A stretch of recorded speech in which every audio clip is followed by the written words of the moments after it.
Selamat datang di channel saya Serangga Gatal. Jangan lupa di like dan subscribe-nya. Oke, kita mulai. Di dunia kelabu, tumbuh-tumbuhan kering dan tak bernyawa. Lian Yunzi dan rombongannya mengikuti Su Yi dan yang lainnya jauh di belakang.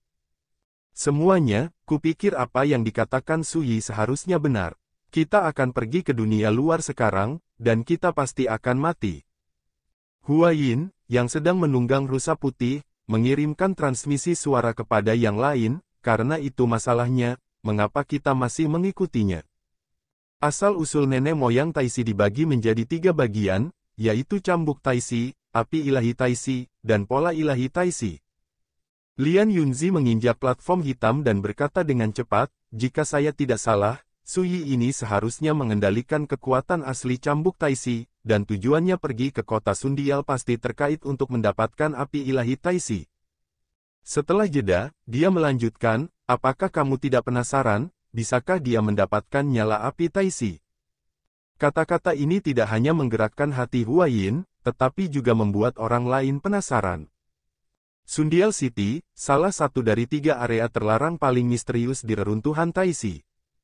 Bahkan orang tua seperti mereka tidak berani mendekat. Alasannya karena Sundial City terlalu berbahaya.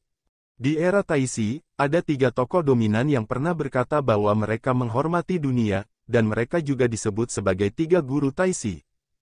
Dan salah satunya, Zhou Ye Tianzun, terjebak di kota jam matahari. Siapa yang berani mendekat? Di era Taisi, Zhou Ye Tianzun pernah memahami keberuntungan, dan hanya mengendalikan jam matahari, artefak kekacauan, jadi dia memiliki kemampuan untuk menggunakan api ilahi Taisi, sama seperti penguasa surga. Lian Yunzi berkata, dan secara kasar saya telah menebak bahwa sepasang saudara laki-laki dan perempuan senior kemungkinan besar adalah keturunan Zhou Ye Tianzun. Kebenaran ini membuat monster tua lainnya semuanya bergerak dan emosi mereka melonjak. Mereka juga eksistensi paling puncak di era Taisi, tetapi dibandingkan dengan tokoh dominan seperti Zhou Ye Tianzun, mereka masih tertinggal jauh. Masuk akal untuk mengatakan bahwa pemuda jangkung dan gadis sarung itu adalah keturunan Zhou Ye Tianzun. Bahwa Su Yi memiliki kekuatan reinkarnasi, dan telah menguasai cambuk Taisi, dan nasib baik di tubuhnya semakin tabu dan bertentangan dengan langit. Lian Yunzi berkata, tetapi jika dia ingin mendapatkan Taisi Divine Flame dari Sundial City, dia ditakdirkan untuk lulus ujian Zhou Ye Tianzun terlebih dahulu. Dan ini, bagi kita, mungkin bukan kesempatan. Semangat semua orang terangkat. Saya juga meminta saudara Dao untuk mencerahkan saya. Hua Yin bertanya. Ini sangat sederhana. Jika Tianzun Zhou Ye menang, maka Su Yi mungkin harus membayar harganya. Lian Yunzi berkata, dia mungkin harus menyerahkan kekuatan reinkarnasi dan cambuk Taisi. Dan dengan kekuatan seperti itu, mengapa Dewa Surgawi Zhou Ye khawatir dia tidak bisa keluar dari kota Sundial? Saat itu, mari sambut Tianzun Zuye untuk keluar dari masalah, dan minta Tianzun menunjukkan jalan yang jelas kepada kita. Tidak akan sulit untuk memikirkannya. Mendengar ini, Hua Yin mengangguk lagi, dan berkata benar. Kita semua berasal dari era Taisi. Di masa depan, jika Tianzun Zuye ingin membunuh dunia luar, dia pasti membutuhkan banyak orang di sekelilingnya, dan kita bisa melakukan sesuatu untuk Tianzun. Lu Song juga bertepuk tangan dengan penuh semangat. Memang, kita tidak tahu apa-apa tentang dunia luar. Jika kita bisa maju dan mundur bersama Tianzun Zuye, kita bisa mendapatkan perlindungan dari Tianzun Zuye saat era mitos kegelapan datang. Wanita dengan pakaian warna-warni itu tiba-tiba bertanya, tapi bagaimana jika Su Yi menang? Menang? Apa itu mungkin? Itu adalah Dewa Surgawi Zhou Ye. Jadi apa yang akan dilakukan Su Yi untuk menang? Semua orang tidak menganggapnya serius. Menurut mereka, Su Yi pergi ke Sundial City ditakdirkan untuk kalah. Lian Yunzi berkata, bahkan jika kita mundur 10.000 langkah, bukanlah hal yang buruk bagi kita bahwa Su Yi berhasil memperoleh api ilahi Taisi dari kota Sundial. Bukan hal yang buruk. Semua orang terkejut. Lian Yunzi berkata, tidak ada saling kenal antara kita dan Su Yi, dan tidak ada kebencian yang mendalam. Kita dapat mengambil kesempatan ini untuk menjalin hubungan baik dengannya. Lu Song mengerutkan kening dan berkata, Kakak Dao, kamu membiarkan kami orang tua di puncak 9 perbaikan pergi untuk menjilat anak kecil itu. Bukankah ini menghancurkan kita? Meskipun yang lain tidak membuka mulut, Lian Yunzi tahu bahwa mereka juga sangat menolak untuk melakukannya. Dia tidak bisa menahan cibiran, dan berkata, keberadaan yang bertanggung jawab atas reinkarnasi, seorang pemuda yang telah dibantu oleh penjaga gunung dengan seluruh kekuatannya, dan sosok tak tertandingi yang merupakan orang pertama yang memegang cambuk ajaib Taisi sejak saat itu.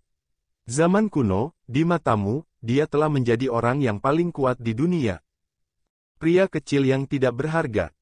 Ekspresi semua orang berubah. Memikirkan kembali ke era Taisi, sekuat Zhou Ye Tianzun, Anda hanya dapat menggunakan api ilahi Taisi dengan jam matahari, artefak kekacauan, tetapi Anda tidak dapat benar-benar mengendalikan api ilahi Taisi di tangan Anda. Lian Yunzi mendengus dingin, dengan perbandingan seperti itu, tidakkah kalian semua tahu apa artinya? Setelah jeda, dia berkata, tidak peduli apa yang kamu pikirkan, teman Sudao You, aku telah membuat kesepakatan dengan Lian Yunzi. Apa yang dikatakan saudara Dao sangat benar.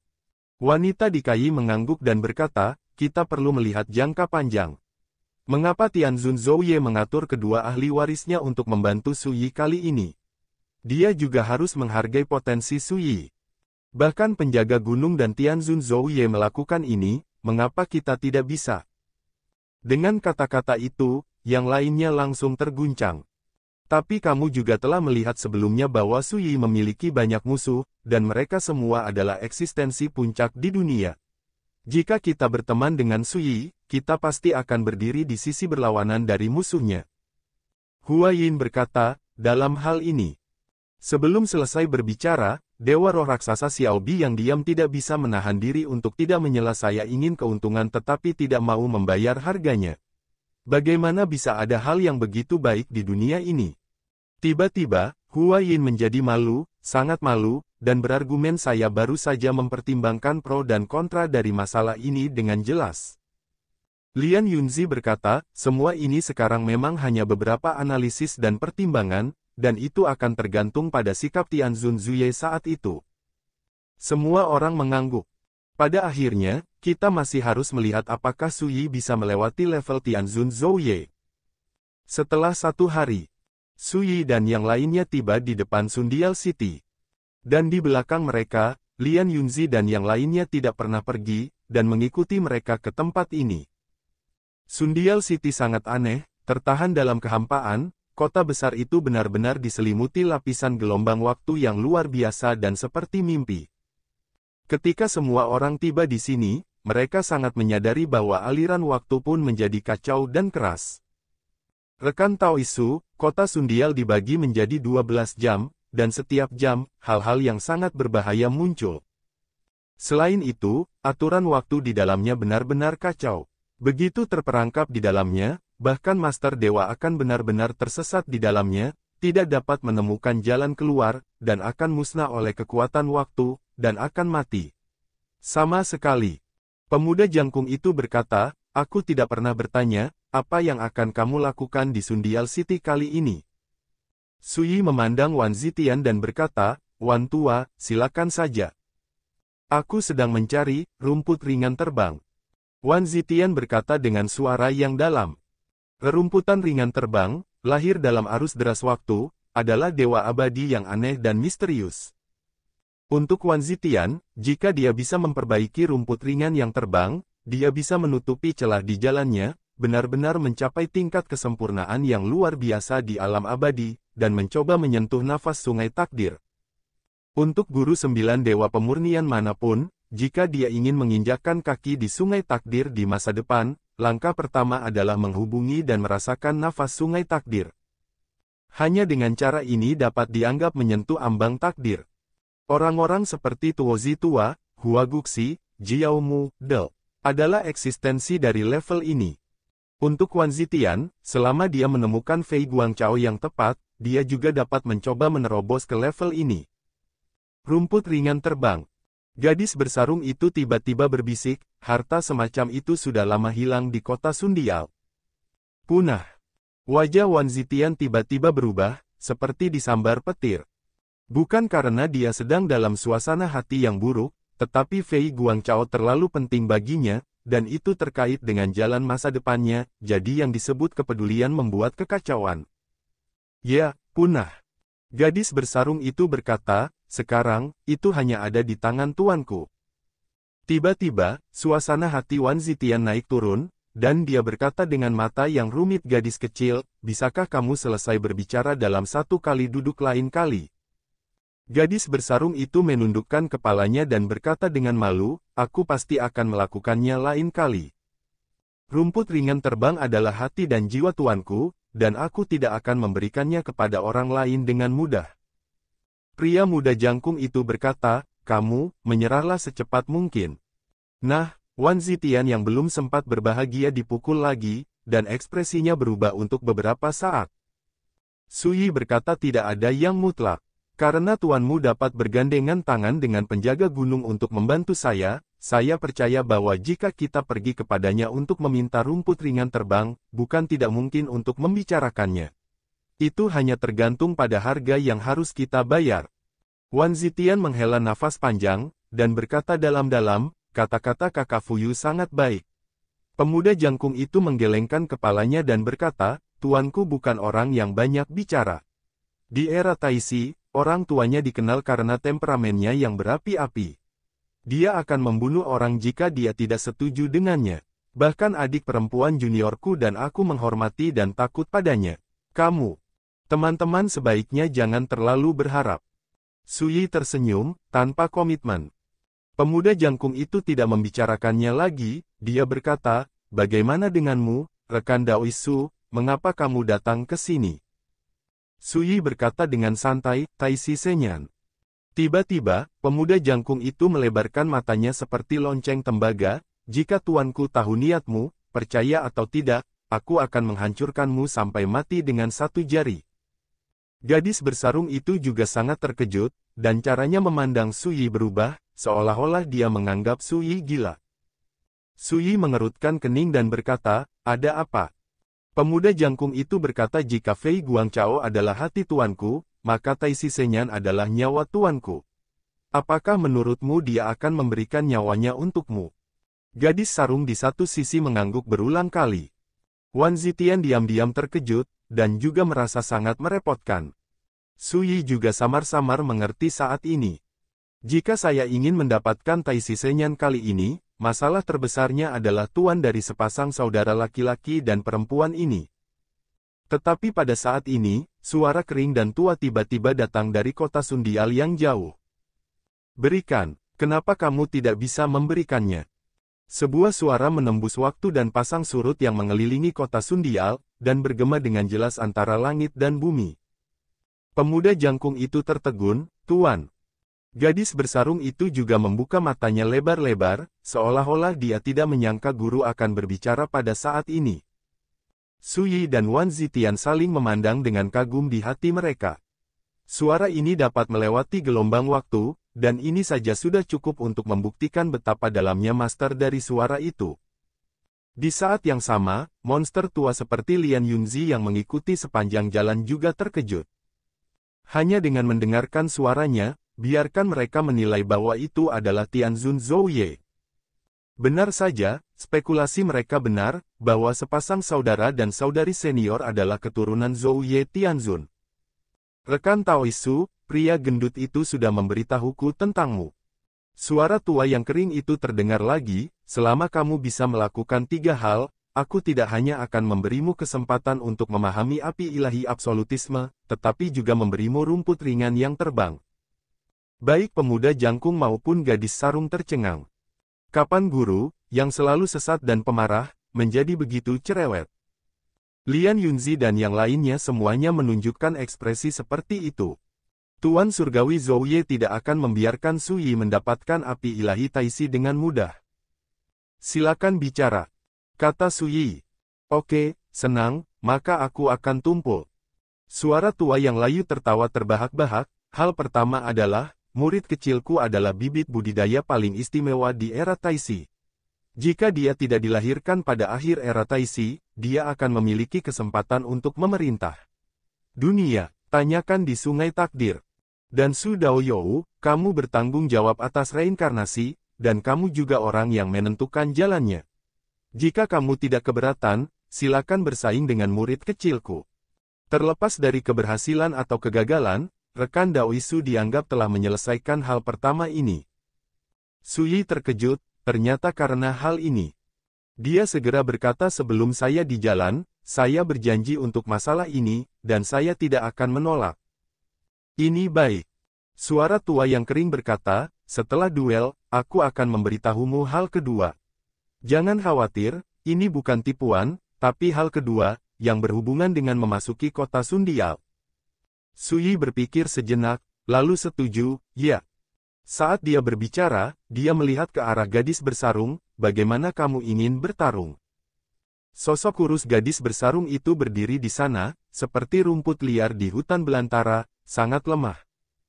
Ketika dihadapkan pada pertanyaan Su Yi, dia berkata langsung jangan meminjam kekuatan eksternal, jangan memindahkan objek eksternal, dan bertarung satu sama lain. Saat dia berbicara, ekspresi yang tak terlukiskan muncul di wajahnya yang pucat pasi. Sepasang mata menjadi cerah dan jernih. Segera, seluruh napasnya berubah. Sinar api yang dalam, gelap dan misterius menyebar dari kulitnya. Di langit terdekat, jejak pembakaran yang tak terhitung jumlahnya tiba-tiba muncul. Hal yang paling menggetarkan adalah bumi di bawah kaki gadis sarung itu seakan luluh lantak, ketika embusan angin bertiup, tanah berubah menjadi bara api yang tak terhitung jumlahnya. Tetapi pada saat ini, gadis dalam sarung, alisnya seperti pisau, dan wajahnya yang lembut penuh dengan ketidakpedulian dan kedinginan, seolah-olah dia telah berubah menjadi dewa kematian malam yang abadi tanpa fluktuasi emosi. Mendesis. Terdengar suara napas terengah-engah di kejauhan. Aura Dao pada gadis bersarung tampak gelap dan misterius, namun nyatanya sangat tabu dan mendominasi, penuh dengan kekuatan membara yang meluluhkan semua Tao. Ini adalah kekuatan yang bisa dimiliki di alam ekstrim. Menurutku, ini lebih menakutkan daripada beberapa dewa yang telah berada di alam abadi selama bertahun-tahun. Hua Yin yang menunggang rusa putih itu terkejut. Orang yang dipilih oleh Tianzun Zuye untuk menentukan Dao telah lama diukur dengan tingkat wilayahnya. Lian Yunzi menyesali, dibutuhkan keberadaan seperti itu untuk dilahirkan tanpa mengetahui berapa tahun. Monster tua lainnya juga sangat terganggu. Sebelumnya, mereka memang sangat meremehkan kekuatan gadis sarung itu, dan mereka tidak pernah menyangka bahwa ketika dia menjalankan Dao Xing, kekuatan dewa semacam itu akan begitu tabu dan mengintimidasi. Ini tidak terlihat seperti gadis kecil yang kurus dan tertekan, ini seperti berubah menjadi dewa kematian yang menyendiri dan dingin. Mata acuh tak acuh itu membuat monster tua itu merasa kedinginan entah kenapa. Hati-hati. Wan Zitian menepuk bahu Su Yi, lalu mundur jauh. Seperti orang lain, dia juga kagum dengan kekuatan gadis sarung itu. Tapi dia tahu lebih baik, Kakak Fuyu, mungkin tidak terlalu tertarik untuk melawan gadis itu sebelumnya, tapi sekarang dia ditakdirkan untuk berubah pikiran. Benar saja, Su Yi mengangkat semangatnya dan berkata, tidak buruk, sangat bagus. Di antara kata-kata itu, sulit untuk menyembunyikan apresiasi.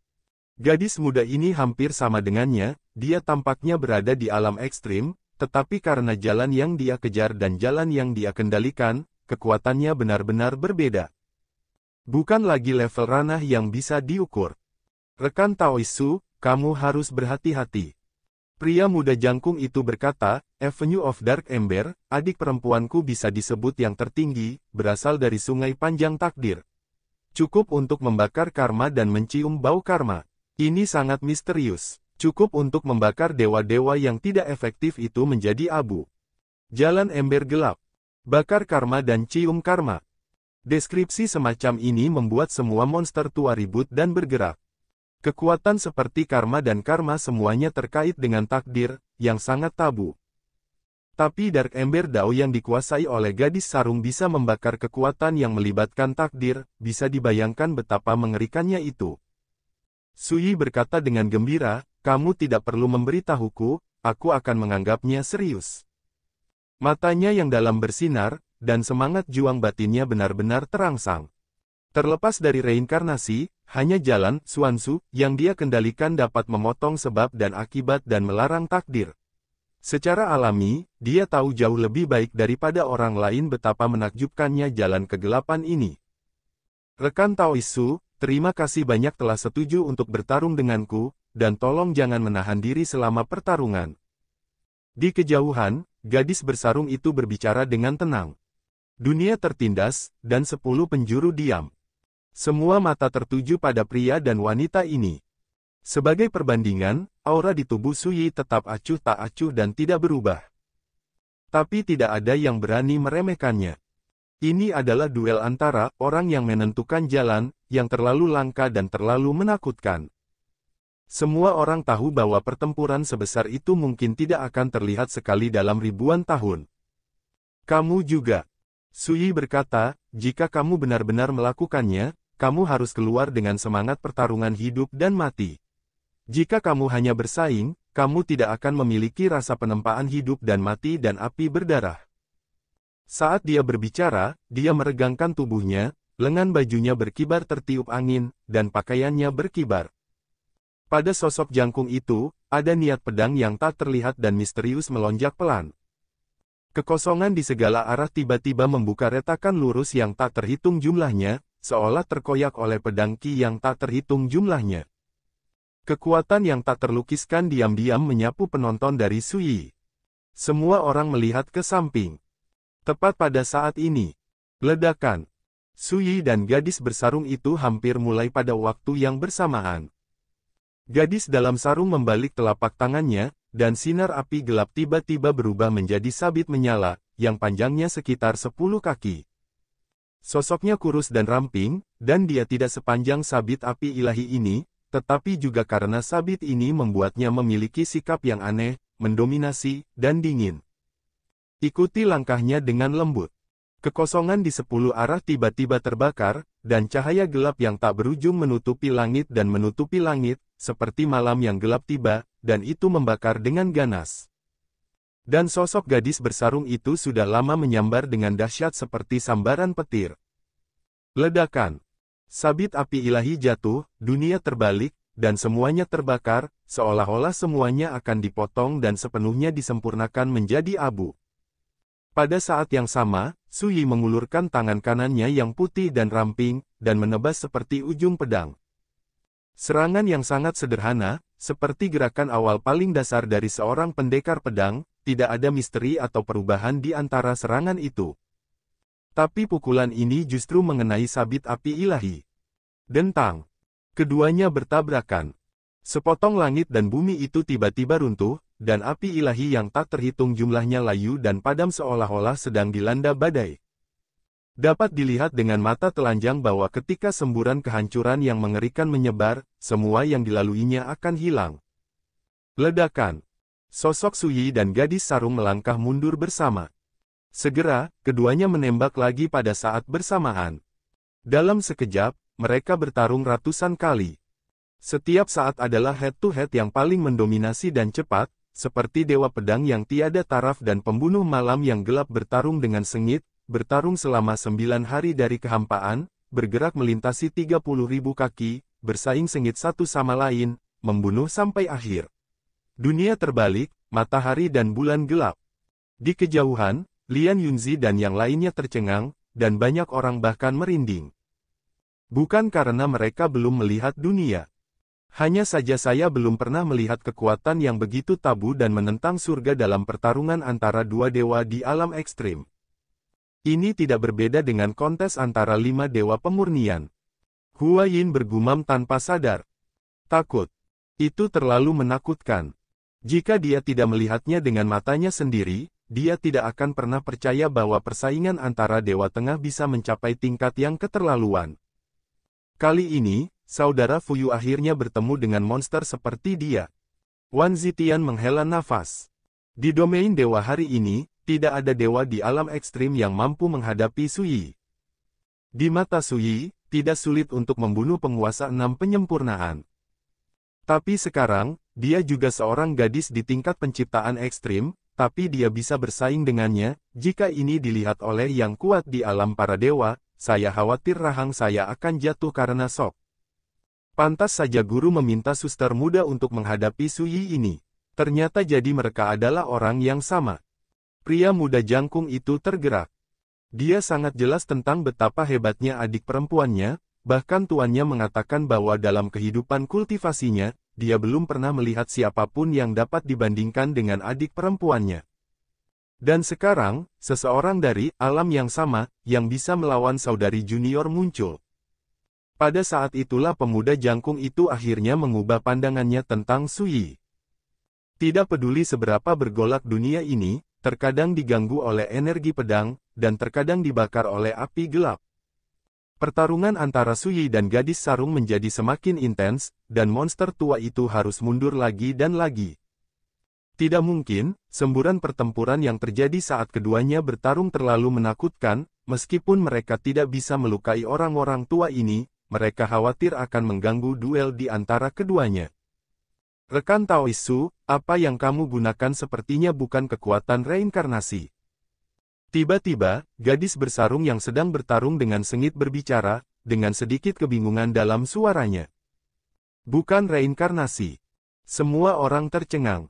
Itu benar, yang aku cari adalah jalan pedang, yang berbeda dari segudang jalan surga.